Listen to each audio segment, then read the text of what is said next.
Assalamualaikum warahmatullahi wabarakatuh. Selamat datang kembali di channel Restu Horor. Apa kabar teman-teman semua? Semoga kalian dalam keadaan sehat, baik, dan tentunya dimudahkan segala urusannya oleh Tuhan Yang Maha Esa. Amin amin ya rabbal alamin. Pada kesempatan kali ini seperti biasa saya akan membawakan sebuah kisah horor yang berjudul Dendam, Wanita yang Diperkosa. Sebelum masuk ke ceritanya, bagi teman-teman yang baru bergabung di channel kami, jangan lupa klik tombol subscribe-nya dan juga lonceng notifikasinya, agar kalian semua tidak ketinggalan cerita-cerita menarik dan terbaru dari channel kami. Terima kasih. Tak usah berlama-lama lagi, langsung saja kita masuk ke ceritanya. Desa Sipelem dikenal sebagai desa yang hidup dari kerja tangan warganya. Di ujung jalan utama berdiri sebuah pabrik kerupuk yang sudah ada sejak belasan tahun lalu. Bangunannya tidak megah tapi rapi dan juga terawat. Setiap pagi, asap tipis dari penggorengan menyebar bersama suara pekerja yang mulai beraktivitas. Pabrik itu adalah pabrik milik Pak Hasan dan juga istrinya, Bu Lela. Pak Hasan bukanlah orang yang banyak bicara, ia dikenal tenang, disiplin, dan adil pada siapapun. Sementara Bu Lela lebih lembut, tutur katanya halus, dan jarang meninggikan suaranya. Keduanya dihormati warga bukan karena kekayaan semata, tetapi karena sikap mereka yang tidak pernah merasa lebih tinggi dari orang lain. Upah karyawan pun dibayar tepat waktu, tidak pernah ada cerita penipuan atau pengurangan. Jika ada warga sakit atau tertimpa musibah, Bu Lela biasanya datang lebih dulu membawa bantuan. Pabrik kerupuk itu menjadi nadi kehidupan di desa Sepelem. Puluhan warga bekerja di sana dari bagian produksi, pengemasan, hingga distribusi. Sebagian besar keluarga di desa itu menggantungkan hidup dari tempat itu. Pak Hasan memang jarang menolak orang yang ingin bekerja. Selama manusia itu masih ada ruang dan juga kemampuan, Pak Hasan akan selalu memberikan pekerjaan kepada tetangga-tetangga desanya. Sementara di rumah, kehidupan Pak Hasan dan juga Bu Lela sendiri memang terlihat mapan. Rumah mereka besar, bersih, dan juga tertata. Halamannya luas, ditanami pohon mangga dan juga jambu yang berbuah setiap musim. Garasinya pun selalu terisi kendaraan yang terawat, mobil-mobil mewah dan juga sangat mahal. Tidak ada tanda kekurangan dalam hidup mereka. Namun rumah itu memiliki keheningan yang tidak bisa ditutupi oleh kemewahan. Pak, kita gimana Pak? Harta kita sudah banyak, tapi kita juga belum punya anak. Bu, sabar ya Bu. Kalau Allah kasih jalan, pasti nanti ibu akan hamil. Mereka sudah menikah hampir 30 tahun, setiap sudut rumah seolah menunggu suara yang tidak pernah datang. Di rumah mewah sebesar itu tidak ada mainan anak satupun. Tidak ada sepatu kecil di depan pintu, tidak ada suara langkah berlarian di lorong. Kamar yang seharusnya menjadi kamar anak dibiarkan rapi, kosong, dan juga jarang dibuka. Sudah 8 kali, Bu Lela mengalami keguguran.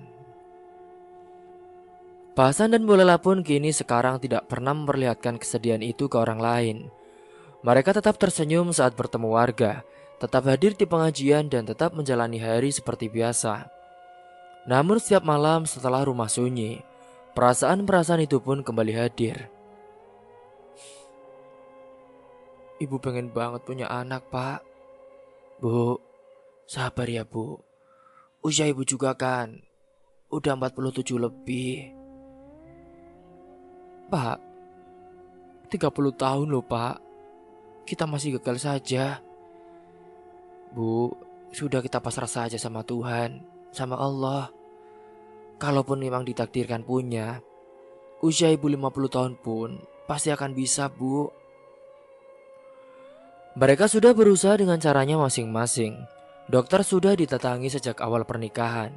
Saran medis dijalani, ramuan tradisional pun pernah dicoba. Ketika usia bertambah, usaha itu tidak berhenti. Doa tidak pernah putus, mereka menjalankan ibadah dengan sungguh-sungguh. Bahkan haji pun sudah 5 kali dilakukan bukan untuk pamer, melainkan karena keyakinan bahwa doa di tempat suci akan lebih dekat pada jawaban. Setiap kali pulang dari Tanah Suci, Bu Lela selalu membawa harapan yang sama. Ia menata rumah lebih rapi, membersihkan kamar kosong itu, lalu menunggu dengan perasaan campur aduk. Namun tahun demi tahun berlalu tanpa perubahan. Sementara di sisi lain banyak pekerja pabrik yang memiliki anak lebih dari satu. Anak-anak mereka sering bermain di sekitar pabrik sepulang sekolah. Beberapa dari mereka pun sudah terbiasa menyapa Bu Lela dengan ceria. "Bu, aku boleh minta itunya enggak?" "Boleh, sana ambil saja." Anak-anak di sana ada juga yang memanggilnya dengan sebutan ibu, meski hanya sebagai panggilan sopan. Bu Lela benar-benar merasa senang jika banyak anak-anak kecil yang ada di rumahnya. Dia juga memperbolehkan para karyawan yang punya anak untuk membawanya, dan sudah dipersiapkan tempat main sendiri. Tidak sedikit juga pekerja yang datang dengan niat baik, menawarkan anaknya untuk diadopsi. Mereka merasa anak mereka akan hidup lebih terjamin jika diasuh oleh Pak Hasan dan juga Bu Lela. Namun tawaran itu selalu datang dengan cara halus tanpa paksaan. "Maaf Pak, Bu," ucap pekerjanya saat sedang menerima bayaran. "Kenapa?" Bukannya saya lancang. Saya ingin bayi saya ini diadopsi saja sama bapak dan ibu." Pak Hasan dan Bu Lela langsung menatapnya. "Bu, bukan apa-apa. Bukan maksud saya juga ingin cepat-cepat juga, Bu. Tapi gak usah lah, Bu. Itu diasuh ibu saja. Lagian kan ibu ini cuma punya anak dua. Biarlah, Bu, dia sama ibu." Bu Lela selalu menanggapi dengan senyum dan kata-kata yang tidak menyakiti. Ia berterima kasih atas niat baik itu, lalu menolaknya dengan sopan. Ia percaya anak bukan barang titipan yang bisa dipindahkan begitu saja. Baginya, menjadi orang tua bukan hanya soal memberi makan dan juga pendidikan, tetapi tentang kesiapan hati. Ia tidak ingin mengambil anak tanpa keyakinan penuh. Di sisi lain, Pak Hasan pun mendukung sikap istrinya apapun itu. Ia tidak pernah memaksa, baginya keputusan itu harus datang dari hati istrinya sendiri. Ia tahu istrinya memikul beban yang lebih berat sebagai seorang perempuan, apalagi ketika kumpul keluarga besar. "Gimana sih Bu Lela? Uang banyak tapi belum punya anak. Hei Bu, kalau mau dijaga ya." Sering sekali ia mendapatkan head speech itu dari saudaranya sendiri, kata-kata kasar yang menyakiti hatinya. Tetapi sekarang setelah ia belajar dari pengalaman, Bu Lela pun akhirnya menerima dan ia lebih bersabar lagi dalam menghadapi semua ujian dari ucapan-ucapan saudaranya. Hari mereka berjalan tenang, pagi diisi dengan urusan pabrik, siang dengan kegiatan rumah dan sore dengan ibadah dan juga bersosialisasi. Malamnya ditutup dengan doa bersama, tidak ada pertengkaran besar di rumah itu. Tidak ada suara keras, segalanya tampak dengan tertib. Sementara di sisi lain, warga sering menjadikan Pak Hasan dan Bu Lela sebagai contoh rumah tangga yang berhasil. Banyak yang merasa bahagia melihat mereka hidup sempurna. Tidak sedikit juga yang iri meski tidak berani mengungkapkannya. "Bu, enak banget ya jadi Bu Lela. Udah kaya raya. Mau beli ini kesampaian, beli itu kesampaian. Udahlah Bu, kita nggak usah iri. Lagian kan rezeki itu udah ada yang ngatur. Toh sekarang mereka juga diberi cobaan kan, belum punya anak." "Iya Bu, saya juga kasihan sama mereka. Nanti warisannya mau kasih ke siapa ya?" Namun ucapan-ucapan itu hanya berada di luar. Kesempurnaan itu hanya tampak dari luar saja. Ada saat-saat tertentu ketika Bu Lela memilih duduk sendirian di ruang tengah. Menatap dinding kosong, ia tidak menangis, hanya diam. Pikirannya melayang pada hal-hal sederhana yang tidak pernah ia miliki. Ia membayangkan memasak makanan untuk anak yang pulang sekolah, menyiapkan seragam atau menunggu anak yang terlambat pulang. Semua itu hanya berhenti di benaknya. Pak Hasan sering memperhatikan dari kejauhan, ia tidak selalu mendekat atau bertanya. Ia tahu istrinya tidak butuh banyak kata, kadang cukup dengan kehadiran saja. "Sayang, Kamu kok belum tidur sih? Kamu capek? Enggak, Pak. Cuma kepikiran saja. Jawab Bolela dengan singkat sembari mengantuk. Pak Hasan mengangguk, ia tidak melanjutkan. Mereka sudah terlalu sering berbicara tentang hal yang sama. Udah Bu, sabar. Nanti kita coba lagi ya. Di sisi lain saat itu desa terus bergerak dengan segala aktivitasnya. Musim panen datang dan pergi, anak-anak tumbuh, menikah lalu punya anak. Siklus itu berjalan tanpa menunggu siapapun. Setiap kali ada acara desa, Pak Hasan dan Bu Lela selalu hadir. Mereka adalah orang yang menyumbang paling banyak dan juga ikut membantu selainnya. Ia tidak pernah absen dalam hal menyumbang. Kehadiran mereka berdua menjadi hal yang wajar, seolah mereka bagian yang tak terpisahkan dari desa Sipelem. Singkat cerita pada saat itu, hari dimana ketika usia pabrik memasuki tahun ke-15, Pak Hasan memutuskan mengadakan syukuran sederhana. Bukan pesta besar, hanya banyak bentuk terima kasih kepada warga dan juga pekerjanya. Ia ingin berbagi kebahagiaan atas usaha yang sudah berjalan lama tanpa masalah berarti. Kini acara itu dilakukan dengan bersama-sama. Warga membantu tanpa diminta, ada juga yang menyiapkan makanan. Ada yang membersihkan lapangan, ada juga yang mengatur panggung kecil untuk hiburan. Suasana desa terasa hidup dan juga sangat menyenangkan untuk hiburan warga. Bu Lela ikut mengawasi persiapan dengan senyum tipis. Ada perasaan hangat melihat kebersamaan itu. Ia merasa bersyukur memiliki lingkungan seperti ini. Meski saat itu ada bagian hidup yang masih kosong. Acara syukuran pabrik kerupuk berjalan hingga malam hari. Musik dangdut diputar dengan volume sedang, cukup untuk menghibur tanpa mengganggu warga sekitar. Lapangan desa penuh orang sejak sore, anak-anak berlarian. Para pekerja duduk berkelompok dan para ibu sibuk mengatur makanan. Pak Hasan beberapa kali berkeliling memastikan semuanya tertib. Bu Lela lebih banyak berada di sisi panggung, membantu membagikan minum dan juga menenangkan anak-anak kecil yang rewel. Menjelang pukul 10 malam acara mulai sepi. Musik dimatikan, lampu-lampu dipadamkan satu persatu. Warga beranjak pulang meninggalkan sisa piring, bungkus nasi, dan juga gelas plastik di sudut lapangan. Beberapa pemuda membantu membersihkan, sisanya dibiarkan untuk dibersihkan besok lagi. Pak Hasan, Bu Lela, kami pamit pulang dulu ya. Makasih. Oh siap, sama-sama ya.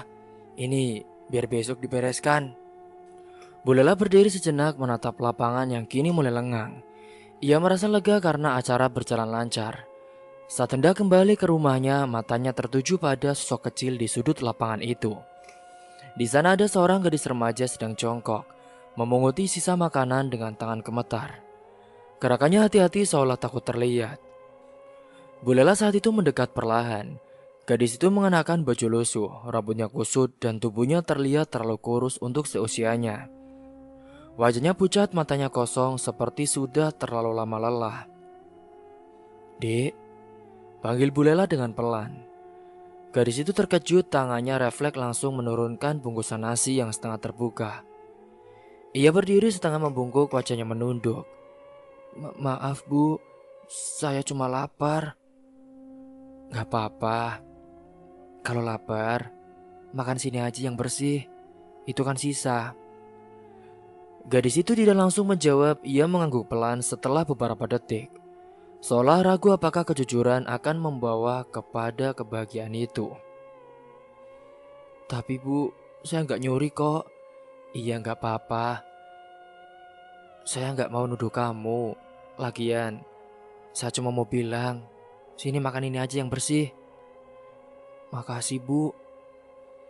Namamu siapa? Mila. Kamu dari mana? Saya dari sana Bu. Bu Lela menatapnya lebih seksama saat itu. Ketika ia tahu umur dari Mila 15 tahun. Di usia itu anak-anak biasanya masih sibuk sekolah dan bermain.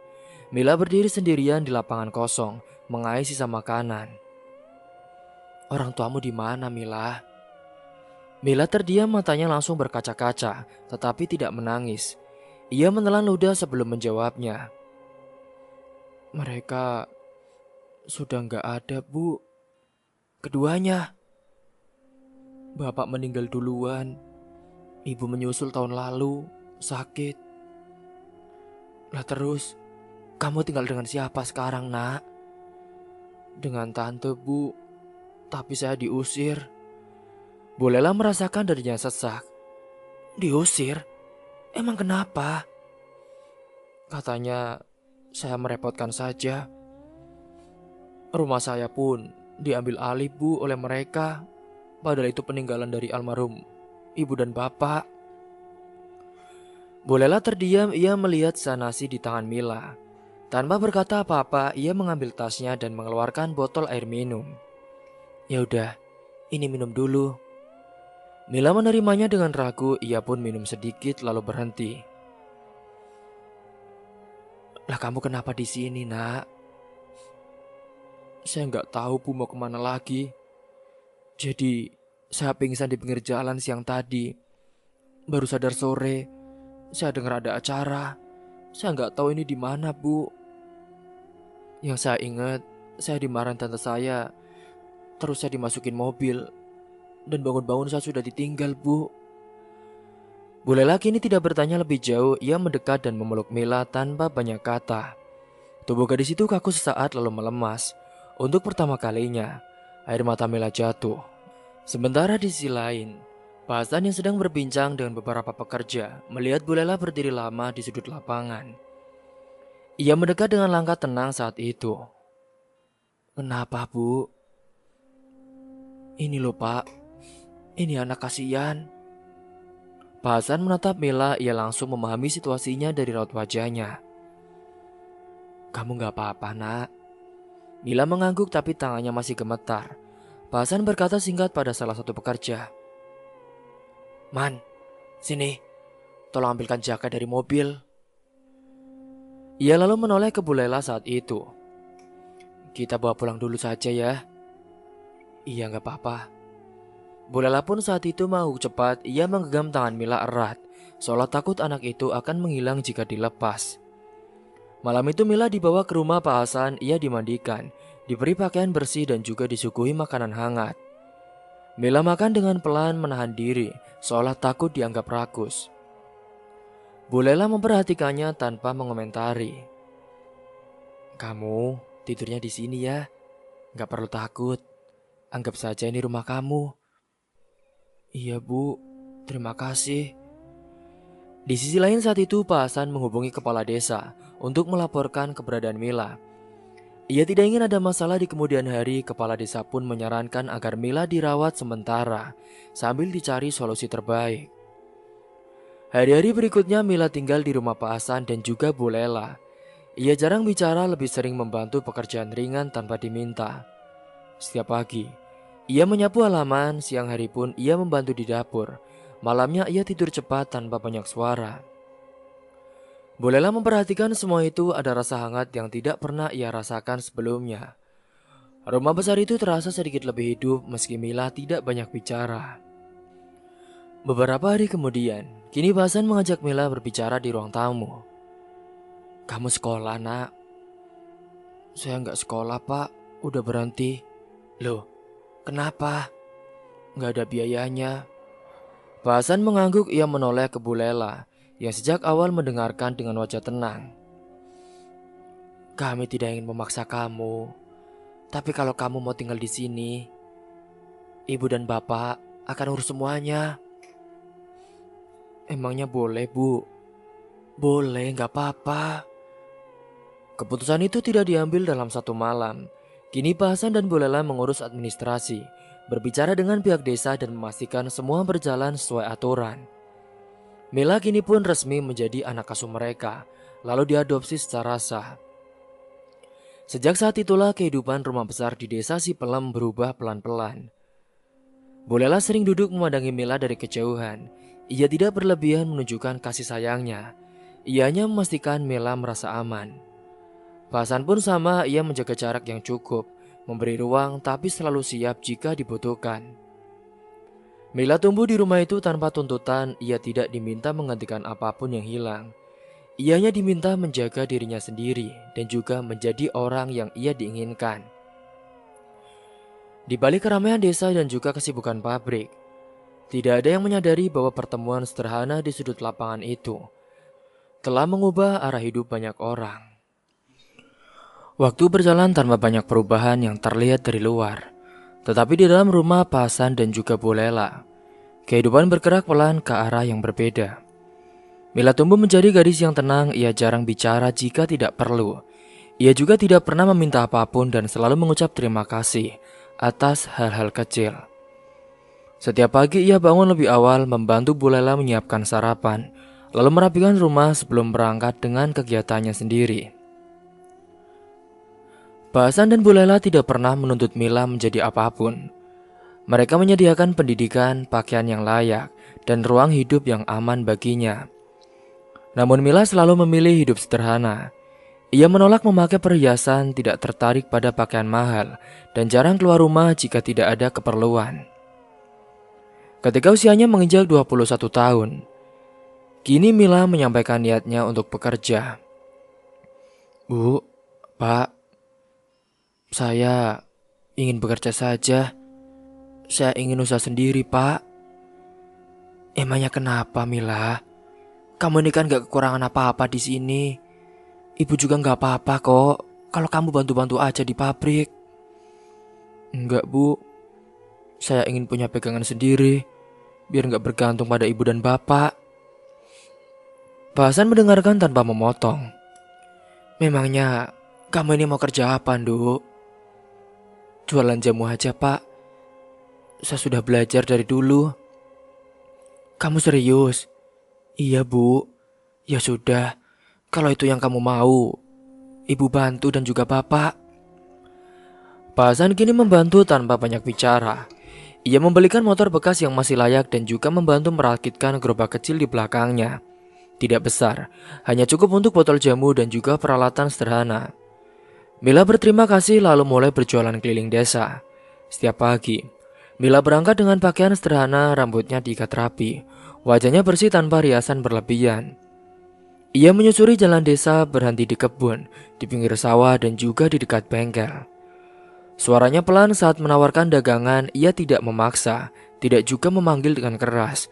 Hanya suara klakson motornya yang sudah menjadi pertanda bahwa dagangannya telah tiba di desa itu. Bip bip, jamu, Bu. Warga awalnya terkejut melihat Mila berjualan. Banyak yang tahu ia adalah anak angkat dari Pak Hasan dan juga Bu Lela, orang terkaya di desanya. Namun beberapa bertanya mengapa ia memilih bekerja seperti itu. Bu, itu kan si Mila ya, Bu? Anak angkatnya Pak Hasan. Iya, ngapain dia jualan jamu? Bukannya orang tuanya udah kaya ya? Yaudah, kalau kita penasaran, kita tanya saja, Bu. Ketika saat itu, warga pun datang dan juga bertanya, Mila, kamu kok jualan sih? Iya, Bu, saya emang ingin. Mau beli apa, Bu? Yaudah, saya jamu ya. 1. Pelanggannya perlahan bertambah, ada yang membeli karena jamunya enak. Ada juga yang sekedar ingin berbincang. Mila melayaninya dengan sopan. Ia tidak pernah menolak permintaan selama masih wajar. Di antara para pembeli ada beberapa pemuda desa yang mulai sering menghampirinya. Mereka menggoda dengan kata-kata ringan, memuji wajah Mila dan berusaha mengajak bicara lebih lama. Mila menanggapi dengan seperlunya saja, lalu pamit jika dirasa cukup. Ia tidak pernah memberi harapan, tidak pernah memberikan apapun kepada warga-warga. Sementara di sisi lain, kini beberapa pemuda mulai membeli jamu dengan cara berhutang. Awalnya 1 gelas lalu bertambah. Mila mencatat dengan rapi di buku kecil. Ia percaya janji orang. Hari demi hari berlalu, utang itu tidak dibayar. Mila tidak menagih dengan kasar, ia hanya mengingatkan saat bertemu. Mas, yang kemarin masih ada ya, belum bayar. Udahlah, nanti sabar. Mila hanya mengangguk dan pergi. Ia tidak ingin membuat keributan kepada pemuda-pemuda yang berhutang kepadanya. Namun seiring waktu berjalan, jumlah hutang itu semakin bertambah. Mila mulai khawatir karena modalnya menipis. Ia pun memberanikan diri menagih lagi, tetap dengan cara yang sopan. Mas, ini udah jatuh tempo. Kapan bisa dibayar? Tanyanya suatu sore. Seorang pemuda menatapnya dengan senyum miring saat itu. Kamu ini kan anak orang kaya ya. Kenapa sih sosokan jualan jamu? Ya kalau kamu jualan jamu, kalau ada yang hutang, ya udahlah ikhlasin aja. Sosokan, menagi-nagi. Kamu ini cerewet tahu. Tinggal jamu doang aja berisik. Maaf ya mas, tapi kan saya cuma minta yang memang belum dibayar. Ucapan itu membuat suasana berubah. Beberapa pemuda lain ikut menimpali dengan nada mengejek. Mila memilih pergi tanpa membalas saat itu. Sementara di sisi lain, Pak Hasan dan Bu Lela tidak mengetahui sepenuhnya apa yang terjadi di luar.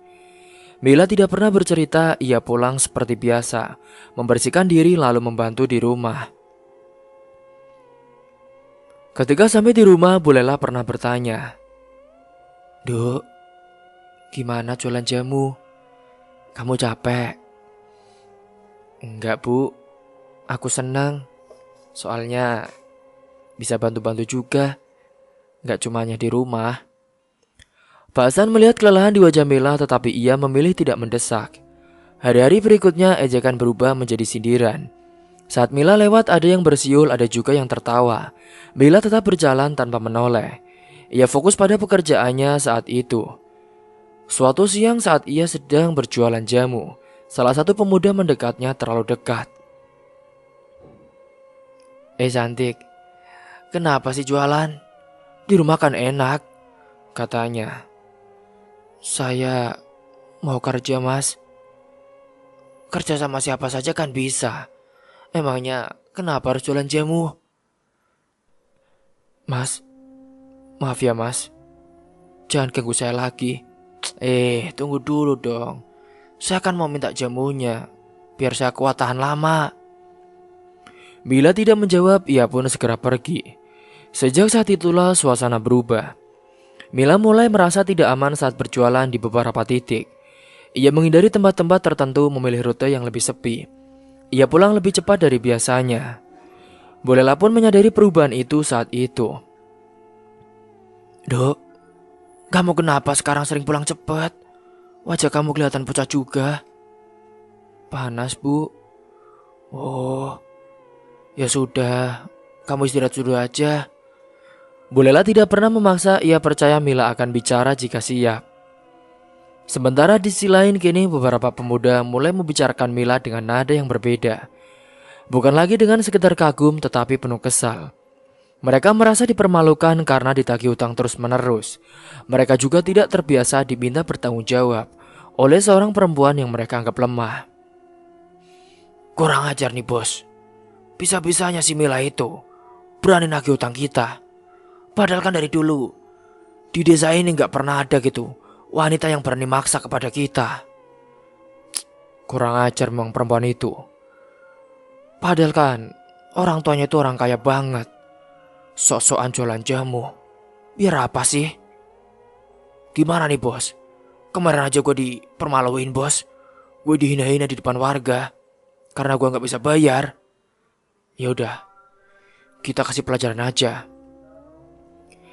Mila tidak tahu pembicaraan itu, ia hanya tahu bahwa setiap kali menagih tatapan mereka semakin tajam. Kata-kata mereka semakin kasar hingga suatu sore, Mila berhenti di dekat kebun pinus. Beberapa pemuda duduk di sana, ia ragu tetapi tetap mendekat karena itu rute biasa. "Permisi mas, saya mau nagih," katanya dengan pelan. "Hei, kamu ini gak tahu diri banget sih. Aku kan udah pernah bilang ya, jangan berani-berani nagih utang ke kami. Tapi kan itu uang saya mas." Pemuda lainnya tertawa, yang lain pun membuat semakin keras. Saat semuanya sudah kompak, Mila memilih pergi, tangannya gemetar saat menyalakan motor. Ia tidak menoleh lagi malam itu. Mila pun pulang lebih diam dari biasanya. Ia makan sedikit lalu masuk kamar lebih cepat. Di sisi lain di rumah, Bu Lela berdiri di depan pintu kamar Mila. Ia ingin bertanya tetapi urung, ia pun melihat Mila duduk memeluk lututnya, menatap sembari kosong. Pak Hasan memperhatikan dari jauh, ia merasa ada sesuatu yang tidak beres, tetapi belum menemukan bentuknya. Bu, Mila kenapa sih bu? Akhir-akhir ini kok dia bengong gitu? Hari-hari berikutnya, seiring dengan ketegangan yang tidak diucapkan, Mila tetap berjualan tetapi semakin sering pulang sebelum sore. Catatan hutangnya masih ada, tidak satupun dibayar. Kini ia mulai berpikir untuk berhenti tetapi tidak ingin menyerah begitu saja. Ia merasa jika berhenti, ejekan itu akan menjadi benar. Langkah-langkah kecil terus berjalan, tidak ada teriakan, tidak ada peringatan keras, semua tampak biasa dari luar. Namun di balik kebiasaan yang terlihat tenang itu, ada arah yang perlahan berubah. Mila tetap berjalan lurus dengan niat baiknya, tanpa tahu bahwa kebaikan dan diamnya mulai dibaca sebagai kelemahan dan orang yang salah. Hari itu, berjalan seperti biasa di desa Sipelem. Mila berpamitan seperti biasa sebelum berangkat berjualan. Hari ini ia tidak banyak bicara, Bu Lela pun sempat menatapnya lebih lama dari biasanya. Nak, pulangnya hari ini jangan kemalaman ya. Iya bu. Motor Mila melaju meninggalkan halaman rumah, tidak ada yang menyangka.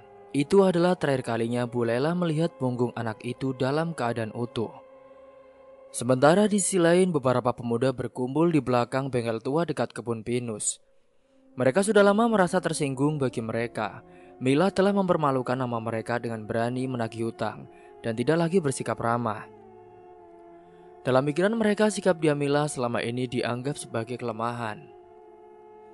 Bos, kalau dia diam saja, kita anggap selesai bos. Tapi dia malah berani nagih. Ya udah, kita kasih pelajaran aja sama dia, biar kapok. Malam turun lebih cepat karena hujan rintik-rintik. Jalanan desa menjadi sepi, lampu-lampu rumah mulai padam satu persatu. Mila masih berada di luar desa berusaha menutup dagangannya. Ia memutuskan melewati jalur dekat hutan pinus agar lebih cepat sampai rumah. Di jalan itu, motor Mila dihadang, awalnya hanya suara langkah dan juga tawa pelan. Mila berhenti, tangannya gemetar di stang motor. Ia mencoba menyalakan mesin kembali tetapi seseorang sudah menarik gerobaknya. Mas, ini mau apa mas? Saya mohon, jangan ganggu saya mas. Diam ya kamu. Kamu udah berani sama kita. Tidak ada jawaban yang menenangkan, kata-kata kasar keluar satu persatu. Mila mencoba mundur tetapi langkahnya terhalang. Ia pun berteriak sekali lalu suaranya tergenggam oleh hujan dan juga gelap. Sudah kamu teriak yang keras. Di sini gak bakal ada orang yang keluar. Cepat. Mas, saya minta maaf. Ampun mas, jangan apa-apain saya. Di sisi lain di rumah, Bu Lela kini mulai gelisah ketika jam menunjukkan pukul 8 malam. Biasanya Mila sudah pulang maghrib, tak Hasan pun mencoba menenangkan. Pak, anak kita kemana pak? Udah jam segini kok belum pulang? Udahlah bu, dia kan berjualan. Lagian, Mila juga kan udah besar. Jadi gak apa-apa bu, kita tunggu aja. Mungkin dia kehujanan. Namun perasaan Bu Lela tidak bisa ditenangkan. Jam 9 lewat, telepon Mila tidak aktif. Bu Lela pun duduk gelisah. Ia berdiri lalu duduk lagi. Mas, ayo kita cari mas. Ibu khawatir. Ya sudah, ayo. Pak Hasan mengangguk, ia pun memanggil beberapa karyawan dan juga satpam rumah. Mereka menyebar ke arah yang biasa dilewati Mila. Hujan masih turun ketika salah satu satpam menemukan motor Mila di tepi jalan dekat hutan pinus. Lampunya mati, gerobaknya sudah terbalik. Pak Hasan saat itu datang lebih dulu, jantungnya berdegup dengan keras. Bu Lela menyusul dengan langkah goyah. Pak, ini motornya pak, kata satpam itu dengan pelan. Pak Hasan langsung menyusuri semak-semak dengan senter tidak jauh dari situ. Tubuh Mila ditemukan. Ia tergeletak tanpa daya, pakaiannya tercerai. Tubuhnya penuh luka. Bu Lela pun mencerit dan juga hampir pingsan. Mila segera dilarikan ke rumah sakit. Dokter melakukan tindakan secepat mungkin. Mila kini tidak sadar, nafasnya lemah. Luka-luka di tubuhnya menunjukkan kekerasan yang tidak manusiawi. Pak Hasan duduk di lorong rumah sakit dengan wajah kosong, sementara Bu Lela terus menggenggam tangan Mila yang dingin. "Nak, bangun nak, bangun," ucap Bu Lela berulang kali. Singkat cerita, 2 minggu Mila dirawat, kini tidak ada perubahan berarti. Ia masih saja sekarat dan ketika itu, ia hanya membuka mata sekali saja tanpa fokus. Tubuhnya masih lemah, dokter pun akhirnya menyampaikan kabar yang paling ditakuti. "Pak, Bu, mohon bersabar. Kami minta maaf, Bu. Anak Ibu dan Bapak nggak bisa selamat." Mila mengembuskan nafas terakhirnya menjelang subuh. Tidak ada kata terakhir, tidak ada penjelasan. Hanya keheningan yang berat. Bu Lela jatuh terduduk, Pak Hasan pun berdiri kaku seolah seluruh kekuatannya hilang dalam 1 detik. Singkat cerita, kini pemakaman Mila pun dihadiri hampir seluruh warga desa. Tangisan terdengar di mana-mana, namun di antara kerumunan itu, ada wajah-wajah yang menunduk terlalu dalam, tangannya gemetar dan mata yang tidak berani menatap liang kubur. Desa kembali tenang setelahnya, tidak ada keributan. Tidak ada yang membicarakan kejadian itu secara terbuka. Semua seolah sepakat untuk diam. Namun ketenangan itu hanya di permukaan saja. Beberapa malam setelah pemakaman, salah satu pemuda ditemukan tewas di kebun. Lehernya penuh bekas cekikan, wajahnya membiru. Tidak ada tanda perlawanan, polisi pun menyebutnya kecelakaan. Tetapi warga tidak percaya. "Pak, ini aneh deh Pak. Seminggu setelah kematian Mila, banyak sekali pemuda-pemuda jahat itu mati mengenaskan, Pak.